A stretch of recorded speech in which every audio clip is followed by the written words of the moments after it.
Mom, did you like the retirement home we chose for you? My daughter asked me that question 3 hours after my coworkers gave me a standing ovation for 41 years of work. I looked at the glossy brochure on the restaurant table. Golden Meadows Senior Living. A heated indoor pool. Movie nights. Full medical staff. And beneath my daughter's neat handwriting, a yellow sticky note said, "Before winter would be easier." I did not cry. I did not raise my voice. I only folded the brochure once, placed it beside my purse and said, "That's thoughtful of you. I'm glad to have you here. Follow my story until the end, and comment the city you're watching from so I can see how far my story has reached." That evening was supposed to be a celebration. My retirement dinner. 41 years at Westbridge Public Library in Connecticut. 41 years of waking before sunrise, scraping ice off my windshield in January, shelving books until my lower back burned, and helping children sound out their first sentences with sticky fingers and serious little faces. That afternoon, the library staff surprised me with sheet cake, balloons, and flowers wrapped in brown paper. Someone had taped a crooked banner across the circulation desk. "Thank you, Helen." I tried not to cry. Then a little boy named Mason, who came to Story Hour every Saturday, handed me a handmade card with a crayon drawing of a woman standing beside a mountain of books. Inside, in uneven letters, he had written, "Thank you for teaching me to love books." That child made me feel more seen than my own family did later that night. Daniel chose the restaurant. That should have been my first warning. He picked places the way he picked suits now, expensive, controlled, polished enough to hide discomfort. The restaurant sat near downtown Hartford, all dim lights and white tablecloths, with servers who spoke softly and refilled water glasses before anyone noticed they were empty. My son arrived in a gray blazer that looked tailored to make him seem busier than he was. Claire came straight from work, still wearing her office coat, her phone face up beside her plate. Vanessa, my daughter-in-law, kissed the air near my cheek and said, "Helen, you look wonderful," in the tone women use when they have already decided you are fragile. Not Mom. Not Mrs. Whitmore. Helen.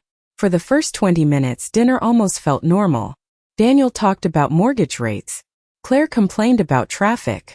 Vanessa described a kitchen renovation she and Daniel were planning for spring, using words like open flow and clean lines, as though a home were something to be staged instead of lived in. Nobody asked how my last day had gone. Nobody asked what it felt like to walk out of the library with a cardboard box of framed photographs, spare cardigans, and the little ceramic owl Harold bought me from a craft fair in 1998. Nobody asked what I planned to do with my mornings now. Then Vanessa reached into her leather tote. "I know this might feel early," she said. Daniel lowered his eyes to his water glass. Claire pressed her lips together. Vanessa slid the brochure across the table. "Mom, this place has a heated indoor pool, movie nights, and full medical staff," Claire said quickly, as if listing amenities could soften the word nobody wanted to say. "Nursing home." My coffee sat between my hands, cooling slowly. I stared at the cover. A silver-haired couple smiled beside a fake fireplace, holding hands like paid actors pretending old age was only soft blankets and supervised crafts. "Golden Meadows is very respected," Daniel said. "It's not like we're forcing you into anything. We're just trying to help you plan ahead." Plan ahead. I looked at my son, the boy who once cried when I left him at kindergarten, the man who now adjusted his blazer sleeve while discussing where I might spend the remainder of my life. Vanessa touched my wrist with soft fingers. "Helen, these places have waiting lists. The smart people prepare early." Smart people. I felt the words settle in my chest. Not cruel enough to object to. Not kind enough to trust. Claire took a sip of white wine. "You should at least tour a few places. You'd probably make friends." Probably. As if friendship were something assigned with a room number. Around us, the restaurant buzzed with Friday night noise. Glasses clinked. A toddler in a nearby booth smeared ketchup across his father's sleeve, and both parents laughed.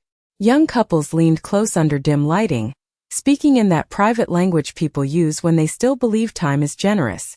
Normal life moved around me while my children quietly discussed relocating me like extra furniture. I folded the brochure carefully down the center. "That's thoughtful of you," I said. Vanessa relaxed. Daniel leaned back. Claire checked her phone under the table. They had expected resistance. Maybe tears. Maybe the kind of confusion that would prove their point. They had not expected calm. The waiter came with dessert menus, but I was no longer hungry. I listened while they moved on to safer subjects: property taxes, kitchen cabinets, Daniel's workload, Claire's Pilates instructor. My retirement disappeared from the table as quickly as the bread basket. By the time dinner ended, the brochure sat inside my handbag beside my reading glasses and car keys. Like a quiet threat. The drive home took 23 minutes. Rain tapped softly against the windshield while old jazz played low through the speakers. I kept both hands on the wheel, though the road was familiar enough to drive in my sleep. Westbridge looked smaller at night after rain. Streetlights blurred against wet pavement. Porches glowed warm behind curtains. When I pulled into my driveway, the porch light was on. Harold had installed that light himself after I slipped on the steps one winter evening coming home from the library. He had stood there in his flannel shirt, holding a toolbox, pretending the cold did not bother his knees. "Can't have my girl coming home to a dark porch," he said. Harold had been gone 4 years. Still, for one foolish second, sitting in the car with the engine ticking softly, I could almost hear him. "You're home, sweetheart." Inside, the house smelled faintly of wood polish, old books, and the vanilla candles my coworkers had given me. The retirement bouquet sat near the sink in a glass vase. Yellow daisies, white lilies. A card tucked between the stems read, "The library won't be the same without you." I stood there longer than necessary. Then I reached into my purse and pulled out the brochure. That was when I saw the sticky note. It must have been stuck to the back and folded under in the restaurant. Claire's handwriting. Small. Neat. Efficient. Before winter would be easier. Not maybe someday. Not when you're ready. Before winter. I sat down on the stool beside the garage door and pressed the brochure flat against my knees. Outside, rain moved across the roof in thin, restless lines. The refrigerator hummed behind me. The kitchen clock ticked above the doorway. I did not cry loudly. Women like me rarely do. But sometime around midnight, sitting alone in the dim kitchen of the house Harold and I had spent 30 years building, I understood something I had not wanted to understand. My children had not taken me out to celebrate my retirement. They had taken me out to begin my removal. The strange thing was that nobody argued with me after that dinner. Nobody pushed. Nobody raised their voice. The brochure simply began appearing in quiet little ways, like polite warnings about a future I had never agreed to. 3 days after my retirement dinner, I found another pamphlet on my front porch beneath the morning newspaper. Maple Grove Assisted Living. Compassionate care for every stage of life. There was no envelope. No note. Just the brochure resting beside the flower pots Harold had built one summer after watching a woodworking show on television. I stood on the porch in my robe while cold October air drifted through the neighborhood. Across the street, Mrs. Evelyn Parker was walking her golden retriever, Winston, in a red raincoat. Winston wagged when he saw me. Normal morning. Ordinary life. Yet suddenly every quiet moment carried the feeling that someone was slowly packing away pieces of me before I was even gone. Inside, I made coffee and placed the new brochure beside the first one in the kitchen drawer. That drawer used to hold school permission slips, grocery coupons, batteries, birthday candles, and spare keys nobody could ever find when they needed them. Now it held advertisements for places where other people thought I belonged. I did not mention it when Daniel called that evening. He spoke for almost 20 minutes about interest rates and property taxes. He used the voice he used with clients, calm and reasonable, as if every sentence had been folded and pressed before leaving his mouth. At one point, he casually referred to my home as the property. "You should really think about downsizing before the market shifts," he said. The property. Not the house where he learned to ride a bicycle in the driveway. Not the kitchen where I stayed up all night making birthday cakes shaped like dinosaurs and baseball fields. Not the upstairs hallway where Harold carried him half asleep after Little League games. Just property. I sat at the kitchen table turning my coffee mug slowly between my hands. "A smaller place would mean less maintenance," Daniel continued. "You don't want to deal with frozen pipes this winter." I looked toward the hallway where Harold's framed photographs still lined the wall exactly the way he left them. Yellowstone, 1998. Daniel holding his first fish at Lake Champlain. Claire in her graduation gown. Every inch of this house held the fingerprints of our lives. But lately when my children looked at it, all they seemed to see was square footage and resale value. I'm managing fine, I said. There was a pause. Then Daniel gave the kind of careful sigh people use when pretending patience. Nobody is saying you're not, Mom. But that was exactly what they were saying. Claire stopped by 2 afternoons later carrying pumpkin muffins from a bakery near her office. She kissed my cheek, walked into the kitchen, and immediately started opening cabinets. You still have all these old dishes, she said absently. You should probably decide what you want to keep eventually. Eventually. Another harmless word that suddenly sounded dangerous. She opened the hallway closet next. This coat rack takes up so much space. I watched her move through the house with the detached efficiency of someone mentally organizing an estate sale. Not cruel. Not openly hostile. Just practical in a way that made my chest ache. Claire, I asked carefully, do you think I can't take care of myself anymore? She froze for half a second before forcing a smile. Of course not. We're just thinking. Ahead. Thinking ahead. Preparing. Planning. Every conversation circled the same quiet destination. That night after Claire left, I walked slowly through the house turning off lights one by one. The living room still smelled faintly like Harold's cedar pipe tobacco, even though he had not smoked in the house for 15 years.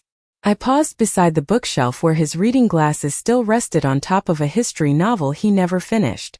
The bookmark remained between pages 214 and 215. I had never moved it. Outside, wind rattled dry leaves against the windows. For the first time in my life, home no longer felt entirely safe. Not because anyone had threatened me directly, because I was beginning to understand something colder than anger. My children were not waiting for me to leave this house someday. In their minds, they had already started living without me in it. The following Sunday, Daniel invited me to dinner at his house for the first time in nearly 2 months. Vanessa texted me the address even though I had been there dozens of times before. Somehow that small detail bothered me more than it should have. The drive took 35 minutes through neighborhoods filled with identical 2-story homes and perfectly trimmed lawns. By the time I arrived, the sun had disappeared behind gray November clouds, and soft yellow light glowed through their front windows. Vanessa opened the door wearing cream-colored sweater pants that probably cost more than my monthly grocery bill. "Helen, you made it," she said brightly. Not Mom. Not family. A guest who had successfully located the address. I carried in a homemade apple pie because I was raised never to arrive empty-handed, even in places where I no longer felt fully welcome. The house smelled like rosemary chicken and expensive candles. Somewhere upstairs, my grandson Liam laughed at something on television, but he did not come downstairs to greet me. Vanessa took the pie carefully, as if it were fragile evidence instead of dessert. "You really didn't need to do this," she said, setting it beside a tray of untouched appetizers. I noticed immediately that the dining room looked different. The large oak cabinet I helped Daniel buy years ago was gone. So were several framed family photographs. In their place stood sleek white shelves filled with decorative bowls and tiny fake plants that looked too perfect to be real. "We've been simplifying things," Vanessa explained when she saw me looking around. Simplifying. Another word people use when they are quietly erasing history. During dinner, Daniel spent most of the evening talking about investment properties and interest rates while scrolling through his phone between conversations. Claire arrived 20 minutes late wearing running clothes and carrying a yoga mat under one arm. "Sorry," she said quickly before kissing Vanessa on the cheek. "Traffic was horrible." She hugged me with one arm while glancing toward the kitchen. Nobody asked how I was sleeping. Nobody asked whether the empty mornings had been hard. Nobody mentioned my retirement again. Yet I felt it sitting at the table with us anyway, heavy and invisible between the wine glasses and polished silverware. Halfway through dinner, Vanessa brought up a new condominium complex opening outside Hartford. "They're beautiful," she said while spooning green beans onto her plate. "Very low maintenance. Lots of retirees." Daniel nodded without looking up from his phone. The market value on Mom's house alone could cover something there easily. Mom's house. Not home. Not the place where his father died holding my hand beside the fireplace 4 winters ago. Just an asset waiting to be converted into something smaller and more convenient. I took a slow sip of water and kept my expression calm.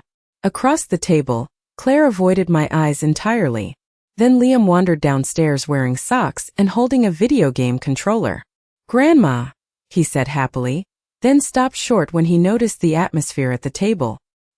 He was only 11. Still young enough to speak honestly before adults taught him how to soften uncomfortable truths.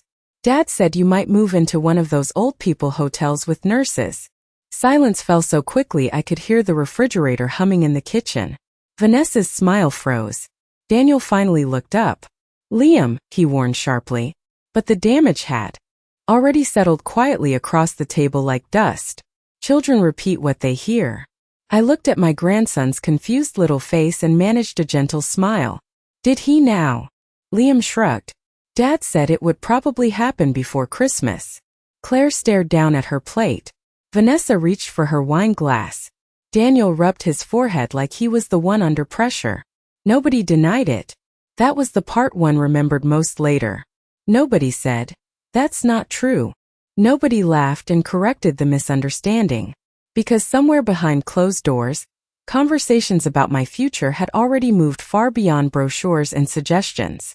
They were planning timelines now. Schedules. Deadlines. I finished dinner politely, complimented the chicken, hugged my grandson goodbye, and drove home through freezing rain with both hands gripping the steering wheel tighter than necessary. By the time I pulled into my driveway, my chest felt hollow.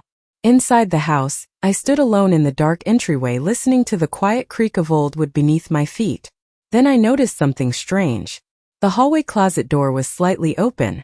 I always kept it shut. Slowly, I stepped closer and looked inside. Several old file boxes that had been stored neatly on the top shelf for years were missing. For a long moment, I simply stood there staring at the empty space on the top shelf of the hallway closet. The missing boxes had contained old tax records, insurance papers, bank statements, and folders Harold kept carefully labeled in his precise handwriting. Nothing valuable to anyone else. At least that was what I had always assumed. I climbed onto the small wooden stool beside the closet and reached toward the back corner, hoping maybe I had moved the boxes myself and forgotten. Only dust remained. At 68, you begin questioning your own memory before you question the people you love. Maybe I had moved them to the basement months ago. Maybe Claire borrowed something. Maybe Daniel stopped by while I was out and forgot to mention it. I repeated those explanations quietly inside my head like prayers against panic. But deep down, another feeling had already begun unfolding. Something colder. The next morning, I drove to the library out of habit even though I no longer worked there. My body still woke automatically at 5:30. Outside, frost covered the windshields in the parking lot, while pale November sunlight stretched across the sidewalks. I sat in my car for nearly 10 minutes watching former coworkers carry coffee cups through the front entrance. Nobody had forgotten me there yet. That was what hurt. Eventually, I drove to the grocery store instead. While comparing soup cans in aisle 6, I heard someone call my name softly behind me. "Helen." I turned and saw Evelyn Parker standing beside a shopping cart filled with canned vegetables and birdseed. She lived 3 houses down and had known Harold since the 1980s. Her silver hair was tucked beneath a knitted blue hat, and she wore the same long wool coat every winter. "I was meaning to call you," she said carefully. Something in her tone made my stomach tighten. "About what?" Evelyn glanced around the aisle. "I probably shouldn't say anything, but I saw people at your house last Thursday afternoon." I frowned. People. A young couple. And a man in a suit carrying folders. My fingers tightened around the soup can. "They were walking around outside your property while you were at your retirement luncheon." "Are you sure?" "I'm old, Helen, not blind," Evelyn said gently. "Vanessa was unlocking your side gate for them." For several seconds, the grocery store seemed strangely quiet around me. Somewhere nearby, a scanner beeped at a checkout lane while Christmas music played overhead. Ordinary sounds. Ordinary life. Yet suddenly every strange conversation from the past month rearranged itself inside my mind like puzzle pieces finally locking together. The brochures. The downsizing comments. Daniel calling my home the property. Liam mentioning Christmas. Missing file boxes. Maybe they were just helping with repairs, I said weakly. Even to me the words sounded false. Evelyn's expression softened. The man carried a measuring tape. Helen. I looked away because I did not want her to see the humiliation spreading across my face. The worst part was not the possibility that my children were planning something behind my back. It was realizing how long they might have been discussing it together, while still smiling at me across dinner tables. Evelyn touched my arm lightly. You need to check your paperwork, dear. That sentence followed me all the way home. The moment I walked inside, I went straight to Harold's old office near the back den. Dust floated through thin afternoon sunlight while the grandfather clock ticked steadily against the wall. Harold had always handled important documents himself. Insurance policies, property taxes, investments. After he died, I could barely bring myself to open most of his drawers. Now my hands trembled as I unlocked the bottom filing cabinet with the tiny brass key still taped beneath the desk. Inside, dozens of folders sat arranged alphabetically exactly the way he left them. But one folder was missing. The dark green one labeled Property Trust. For several seconds, I stared at the empty space in the filing cabinet where the green folder should have been. My reflection trembled faintly in the dark computer screen on Harold's desk. Outside the office window, bare tree branches scraped softly against the siding in the wind. The room still smelled faintly like his aftershave and old paper, the same comforting scent that used to make this house feel steady no matter what was happening in the world outside. Now even that comfort felt uncertain. I lowered myself into Harold's leather chair and opened the remaining folders one by one. Insurance documents, bank statements, investment summaries, everything organized with the same careful precision he used his entire life. Harold believed paperwork was a form of protection. If it's written down clearly, nobody can twist it later, he used to say whenever Daniel teased him for labeling every folder. At the time, I thought it was just another one of his habits. Now I wondered whether he had seen things in our children long before I did. My hands paused when I noticed a small ivory envelope tucked beneath the back corner of the drawer. My name was written across the front in Harold's handwriting. Not Helen. Sweetheart. My chest tightened. Carefully I opened it. Inside was a single folded note. If you are reading this, something probably doesn't feel right. Trust your instincts this time. Beneath the note sat a brass key attached to a faded tag labeled Safe Deposit Box. I closed my eyes for a moment. Harold had been gone 4 years, yet somehow he was still trying to protect me. The following morning, I drove downtown to Whitmore County Bank just after opening. Gray clouds hung low over Main Street while commuters hurried along sidewalks carrying coffee cups and umbrellas. Inside the bank, everything smelled like polished marble and printer ink. A young teller with glossy blonde hair smiled politely while checking my identification. Safe deposit boxes are downstairs, Mrs. Whitmore. Mrs. Whitmore. I had not realized how much I missed hearing that instead of simply Helen. An older employee escorted me into a private room lined with metal lockboxes. He unlocked the small steel drawer and left me alone. For a moment, I simply sat there staring at the contents. Several envelopes, a velvet jewelry pouch, and resting neatly on top was the missing green folder labeled Property Trust.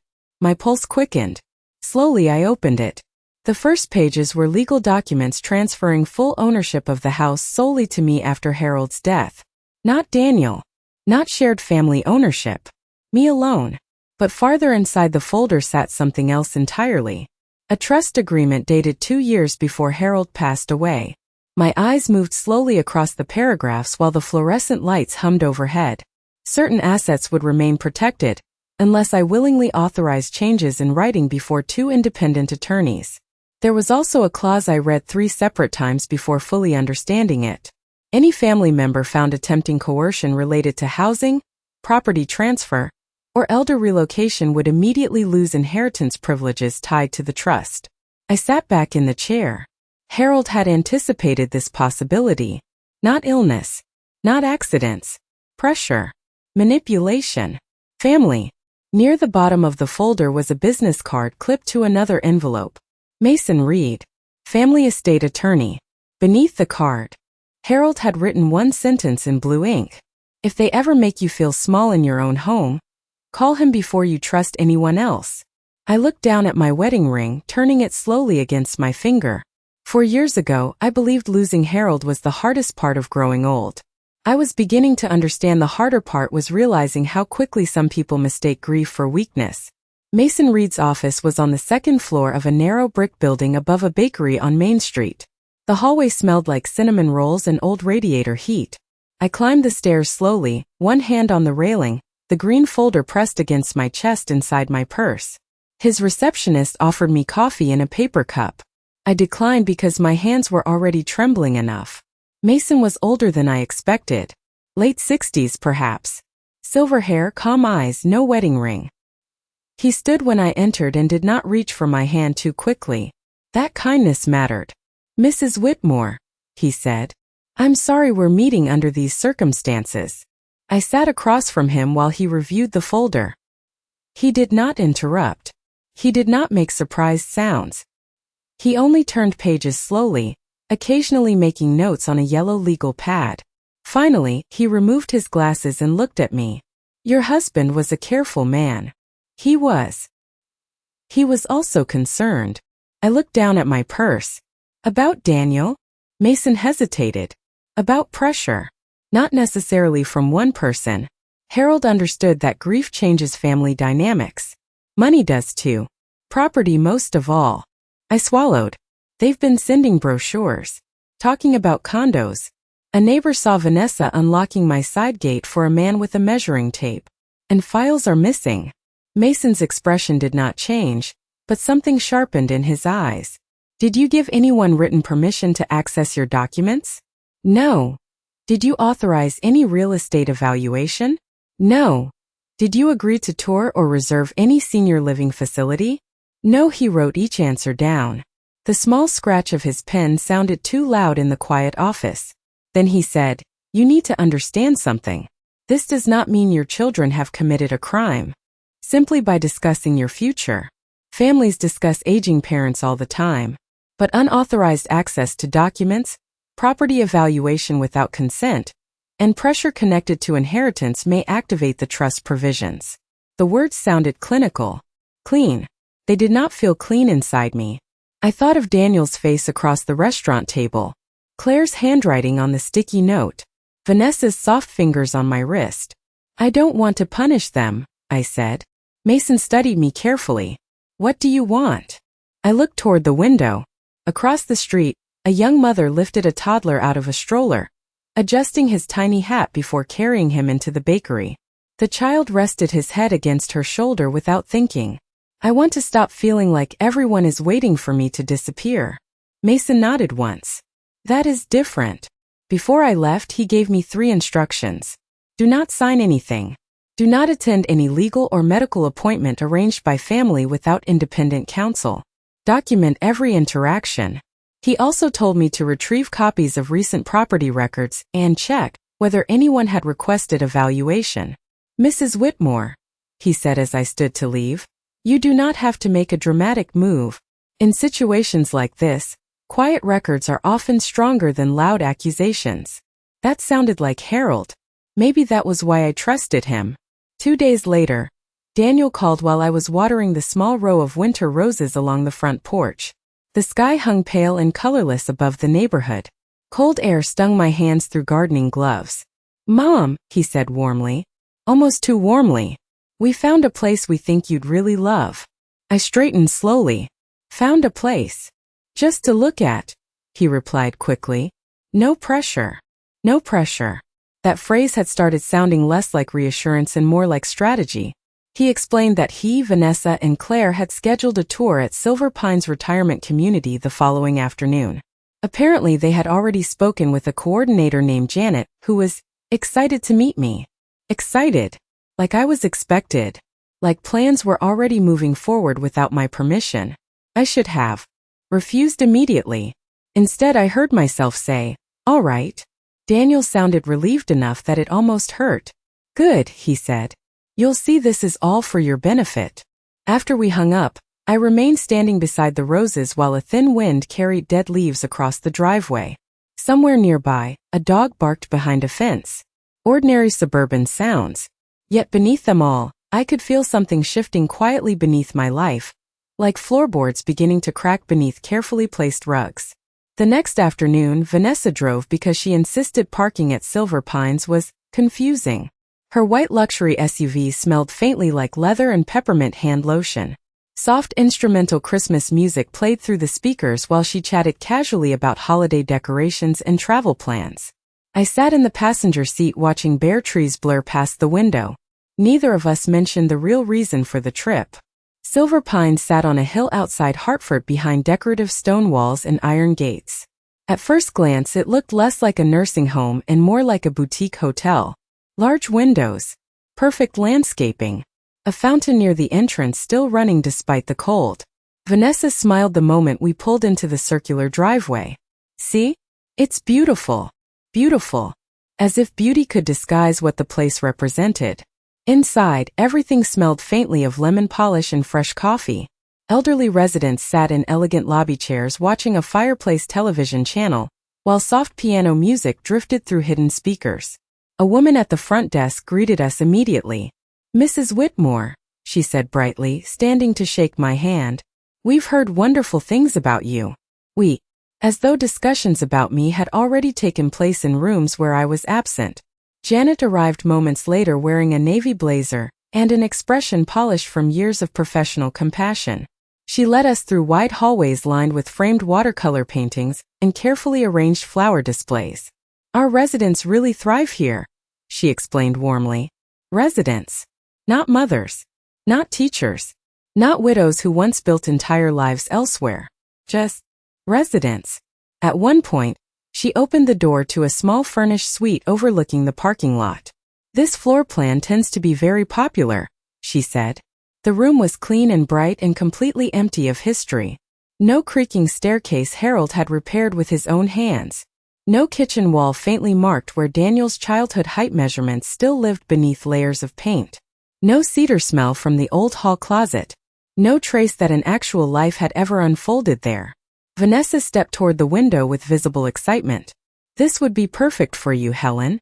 I noticed then that she had already started imagining me inside that room, reduced neatly into one bedroom and a dresser drawer. Janet smiled kindly. "Many families feel tremendous peace once their loved ones are settled here." Settled. Like dust. Like furniture. I folded my hands calmly in front of me and returned her smile. "It is certainly very nice," I said. Vanessa visibly relaxed. She thought I was accepting this. They all did. But something strange happened during that tour. Instead of feeling frightened, I suddenly felt clear. Crystal clear. Standing inside that carefully decorated little room, listening to strangers discuss my future as if I were slowly fading already, I realized something important. My children had mistaken my kindness for surrender. And for the first time since Harold died, I no longer felt confused about what needed to happen next. Before we left, Janet handed Vanessa a folder. Not me. Vanessa. I watched it happen. A small thing. Paper thing. But small things tell the truth before people do. In the car, Vanessa placed the folder between us on the console. "They said the corner suite may open after New Year's," she said lightly. "They told you that?" "Well, just generally." I looked out the window. "Generally." She kept both hands on the wheel. "Helen, nobody is trying to rush you." The folder sat there. Heavy with forms. Heavy with assumptions. I said nothing.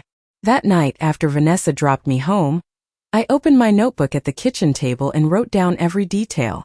Silver Pines. Janet. Corner suite. Folder handed to Vanessa. Possible opening after New Year's. Then I placed the notebook in Harold's old desk drawer and locked it. Not because I was afraid. As Mason was right. Quiet records matter. 3 nights after the visit to Silver Pines, I invited everyone to dinner at my house. Daniel sounded surprised when I called. "Dinner," he repeated carefully. "On a Thursday?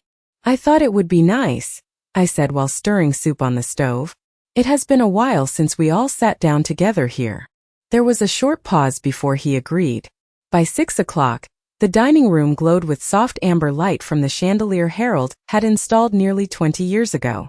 I used the good china for the first time since last Christmas. Cloth napkins. Silver serving spoons.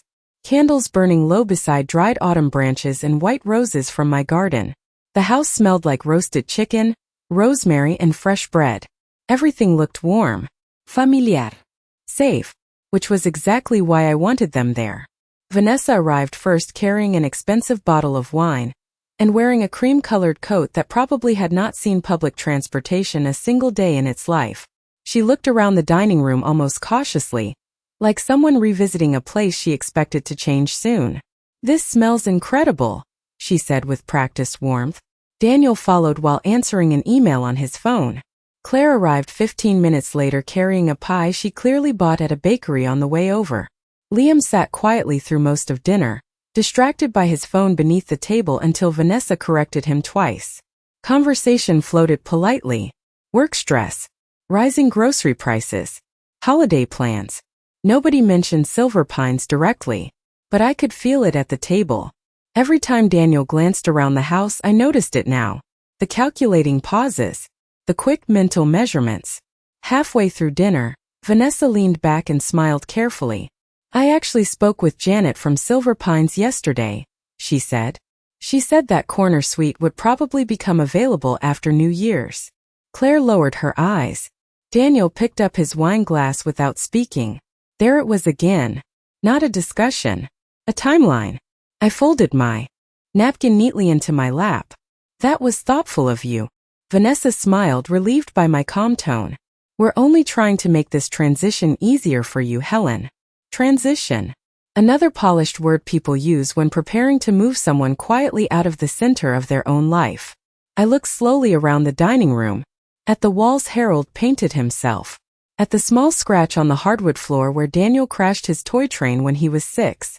At the antique clock Claire used to wind every Sunday as a little girl standing on a kitchen chair. 40 years of memories surrounded us, and somehow my children had learned to see none of it anymore. "I spent some time reviewing paperwork this week," I said softly. Daniel's expression shifted almost instantly. Small, quick, but noticeable. Vanessa set down her wine glass. "Paperwork. Your father left very detailed instructions regarding this house and the trust." Silence spread slowly across the table. Liam glanced up from his phone. I reached beside my chair and lifted a cream-colored folder onto the table. No dramatic movement. No anger. Just quiet certainty. "There are some things I think everyone should read tonight." Daniel stared at the folder without touching it.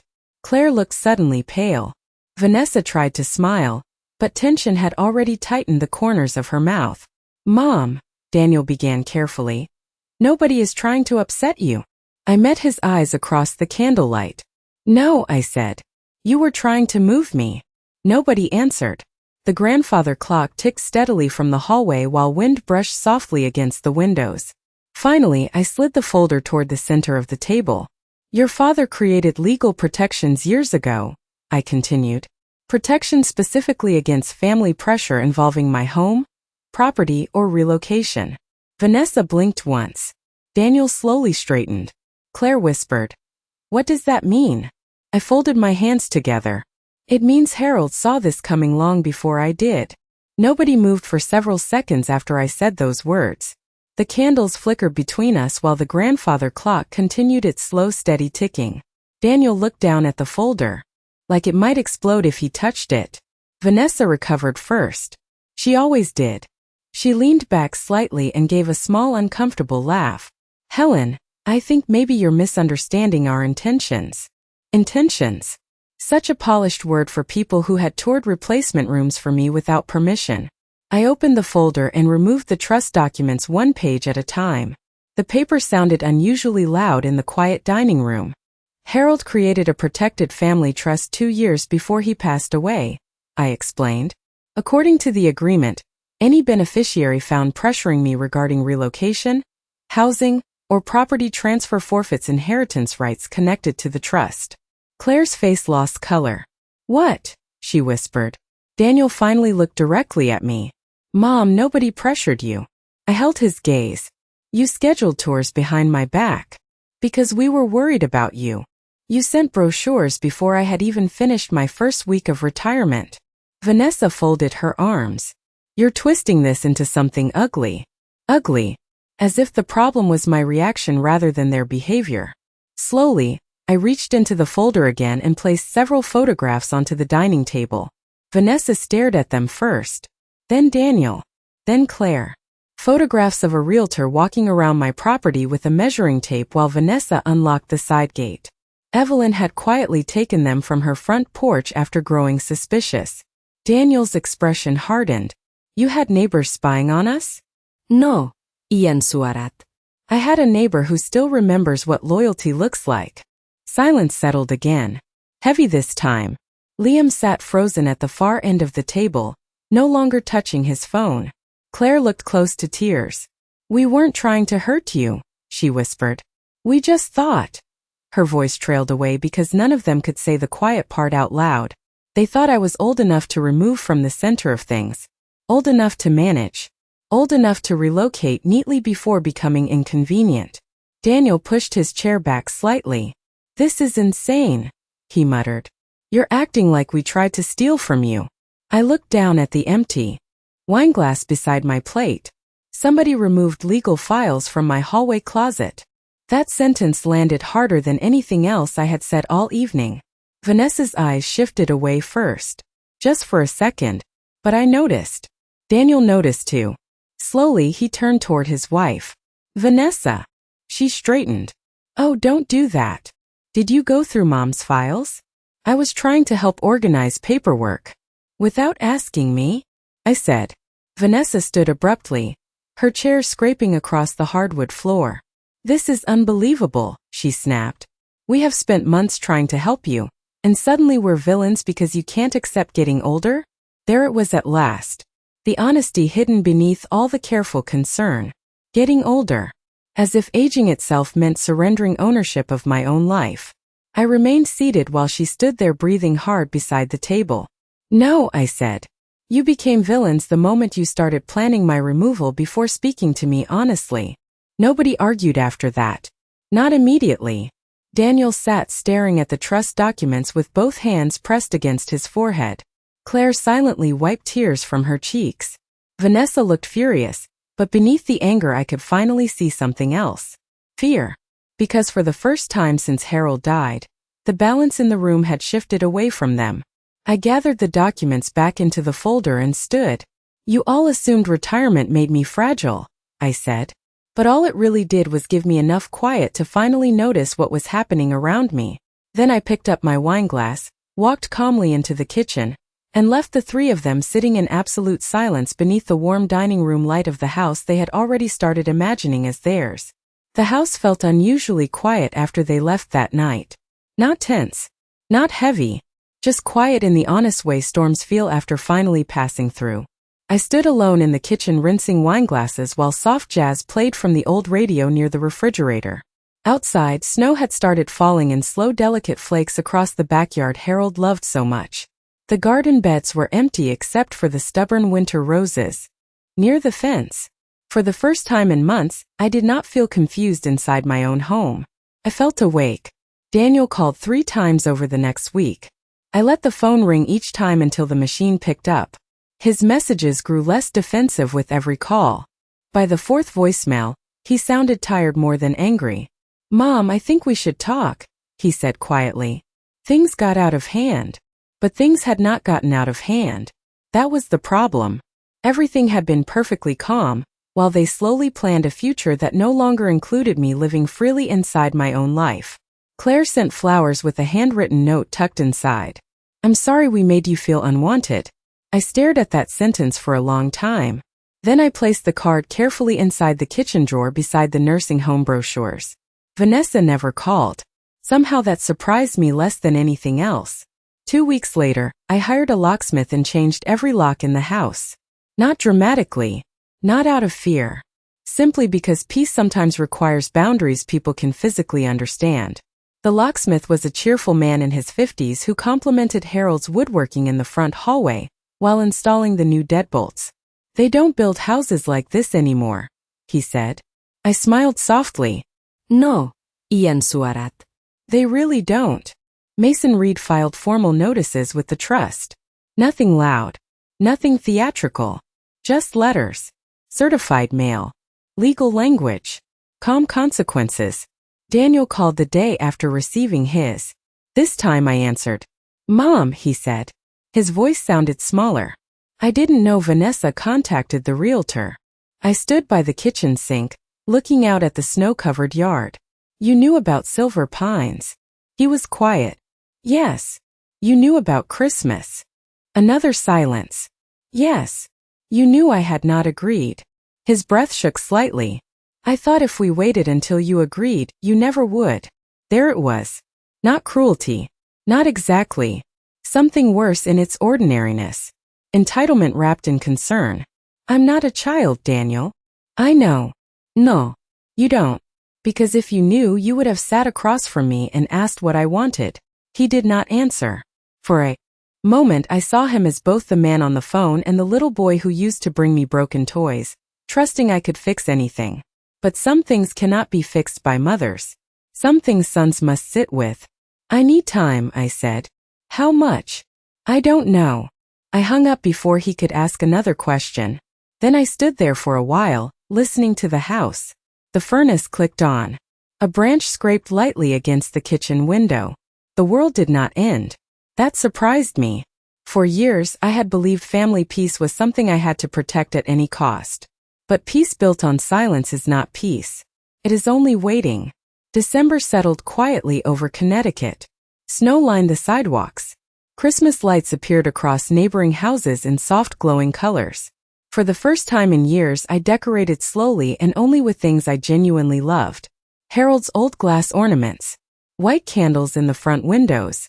The handmade paper snowflakes Liam created in elementary school that I still kept folded carefully in a memory box upstairs. One Saturday morning, I moved several old bookshelves into the front sitting room beside the bay window. By Sunday afternoon, the room had transformed into something warm and alive again. Reading chairs. Storybooks. Soft blankets folded over the armrests. A small handwritten sign near the front door read, Community Reading Hour every Saturday. The first weekend, only 3 neighborhood children came. Mason from the library was one of them. His mother drove him over and stood nervously on the porch until I invited her in for coffee. We don't want to impose, she said. You're not, I told her. The children sat cross-legged on the rug while I read Charlotte's Web in the same voice I had used for decades. At first my voice trembled. Then it steadied. By January there were 12 children. Small booths lined my entryway while children listened to stories beside cups of hot chocolate. Their laughter filled the house in ways I had not realized I missed so deeply. One snowy afternoon, Evelyn stopped by carrying banana bread wrapped in foil. She stood quietly in the doorway watching the children gather their coats after story hour. The house feels alive again, she whispered. I looked around the room. At the glowing lamps. At the scattered books. At the little fingerprints smudged faintly across the coffee table.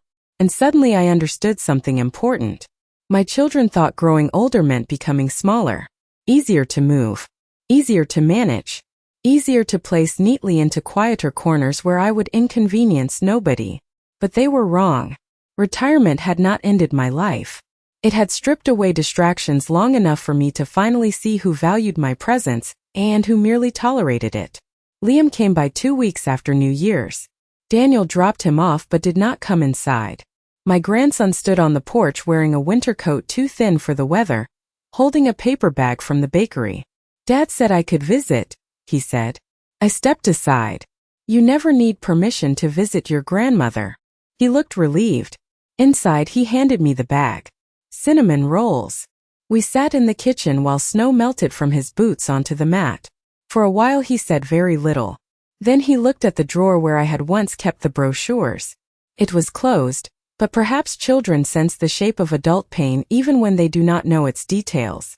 Grandma, he said, are you mad at Dad? I took time before answering. I'm hurt by him. He looked down. Is that different? Yes. He nodded slowly. Mom said you made everything dramatic. I almost smiled. Did she? But Dad told her to stop saying that around me. That was the first small mercy. Not forgiveness. Not repair. But a crack where truth might enter. I reached across the table and squeezed Liam's hand. You don't have to carry adult problems. He nodded, but his eyes were wet. I don't want you to move. I'm not moving. His shoulders lowered as if he had been holding his breath for weeks. Outside, snow continued falling. Inside, my house held both of us quietly. Not perfectly, but honestly. By February, the trust matter had changed everything. Daniel's inheritance privileges were suspended pending review. Claire's were frozen. Vanessa, who had never been a direct beneficiary, discovered that influence does not feel powerful once. Documentation begins speaking. There were no police cars. No screaming scenes. No family destroyed in one afternoon. Real consequences rarely look like movie endings. They arrive as certified envelopes, unanswered calls, uncomfortable dinners, and people realizing that the person they underestimated kept better records than they did.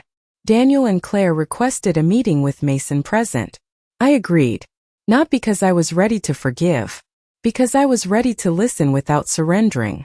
We met in Mason's office on a gray Thursday morning. Daniel looked tired. Claire looked nervous. Vanessa did not come.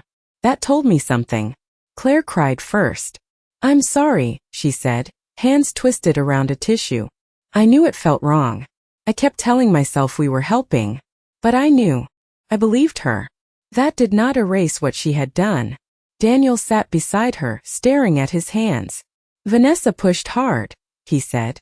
Mason looked up sharply. I did too. Daniel swallowed. But I let her. That's the part one have to own. For the first time in months, he sounded like my son rather than a man trying to manage me. I was scared, he continued. About the house, about expenses, about you being alone. And then it became easier to talk about you with everyone else than to talk to you. That sentence hurt because it was true. Families often betray each other not only through greed, but through cowardice, through convenience, through conversations held in every room except the one where love should have been honest. I looked at both of my children. I spent my whole life making sure you had a place at my table, I said. Do you understand what it felt like to realize you were making plans for a table without me? Claire covered her mouth. Daniel closed his eyes. Neither of them defended themselves. That mattered. Not enough. But it mattered. The trust remained unchanged. The house remained mine. My decisions remained mine. Mason made sure every boundary was written clearly. No property discussions without my attorney. No senior living arrangements without my written request. No access to documents. No keys. No exceptions. Daniel accepted it quietly. Claire nodded through tears. When the meeting ended, Daniel walked me to my car. Cold wind moved across the parking lot. For a moment, he looked like the boy he used to be when he had done something wrong and did not know how to repair it. Mom, he said, do you think we can ever be okay? I looked at him for a long time. I don't know. His face fell, but I did not soften the answer. Not every wound deserves a quick bandage. But we can be honest, I added. He nodded. That's a start. Late that evening, after story hour ended and the neighborhood settled into silence beneath fresh snow, I stood by the living room window holding a cup of tea. Soft light from the lamp reflected across the glass. The house behind me was not empty anymore. Books sat in uneven stacks beside the chair. A forgotten mitten lay under the coffee table. Harold's reading glasses still rested on the shelf, exactly where he left them. My phone buzzed once on the kitchen counter. A message from Daniel. Thank you for meeting today. I'm sorry, Mom. Truly. I did not rush to answer. Maybe someday we would repair what had broken. Maybe not completely. But for the first time since Harold died, I no longer measured my worth by how desperately others wanted space from me. I belonged here. In this house. In this life. And as snow continued falling softly across the yard Harold once shoveled every winter without complaint, I realized something almost beautiful about growing old. The people who try hardest to make you feel invisible usually panic the moment you finally see yourself clearly.